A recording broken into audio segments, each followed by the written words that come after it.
Hello बच्चों, आज मैं आप सबको बताऊंगी कि रक्षाबंधन का त्योहार क्यों मनाया जाता है।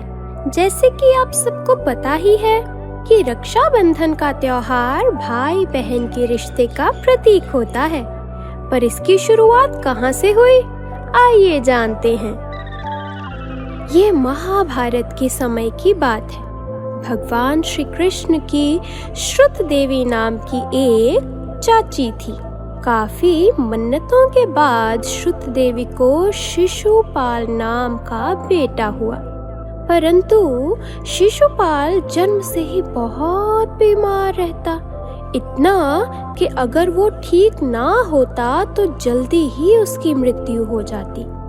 तभी श्रुत देवी को एक महान साधु से पता चला कि शिशुपाल किसी महान शख्सियत के स्पर्श से ठीक होगा, परंतु जिससे ये ठीक होगा वही शख्सियत इसकी मृत्यु का कारण भी बनेगी।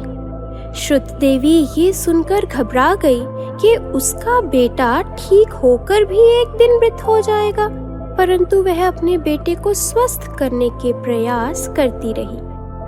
एक दिन भगवान श्री कृष्ण श्रुत देवी के घर आए और उन्होंने शिशुपाल को अपनी गोद में लिया, जिसके बाद शिशुपाल एकदम स्वस्थ हो गया।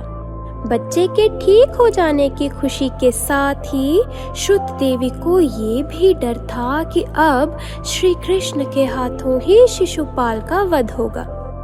इसलिए वह हाथ जोड़कर कृष्ण जी को विनती करने लगी कि श्री कृष्ण शिशुपाल की सब गलतियां माफ करते रहें। एक माँ की ममता देख कृष्ण जी ने श्रुत देवी से वादा किया कि वह शिशुपाल की 100 गलतियां माफ करते रहेंगे, परंतु उसके बाद वह कोई गलती नहीं बख्शेंगे। काफी समय बीता और शिशुपाल बड़ा होने के बाद एक राज्य का राजा बन गया। शिशुपाल बेहद बहादुर पर क्रूर राजा बना। वह लोगों पर बहुत जुल्म करता और श्री कृष्ण को भी बहुत गलत बोलता, पर ना चाहते हुए भी श्री कृष्ण को उसकी सारी गलतियां माफ करनी पड़ती। परंतु अब शिशुपाल अपनी 100वीं गलती कर चुका था। एक दिन एक भरी सभा में जहाँ श्री कृष्ण भी मौजूद थे, शिशुपाल सबको अपना अहंकार दिखाने लगा। यहाँ तक कि उसने श्री कृष्ण को भी खुद से नीचे बताया और लोगों पर जुल्म करने को सबसे उत्तम। एक राजा के मुंह से ऐसी बात सुन कृष्ण जी को बेहद क्रोध आया और उन्होंने अपने सुदर्शन चक्र से शिशुपाल का वध कर दिया।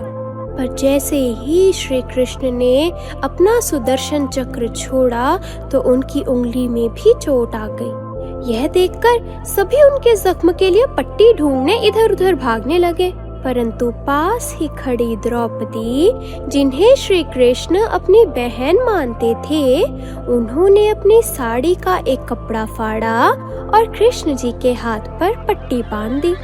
कृष्ण जी ने एक बहन का अपने भाई के प्रति यह प्रेम देख द्रौपदी से वादा किया कि वह अपने घाव की इस रक्षा के बदले में अपनी बहन द्रौपदी की सारी उम्र रक्षा करेंगे, और जब जब द्रौपदी जी किसी संकट में फंस जाएंगी तब तब श्री कृष्ण ने भाई का फर्ज निभा उनकी रक्षा करने का वादा किया।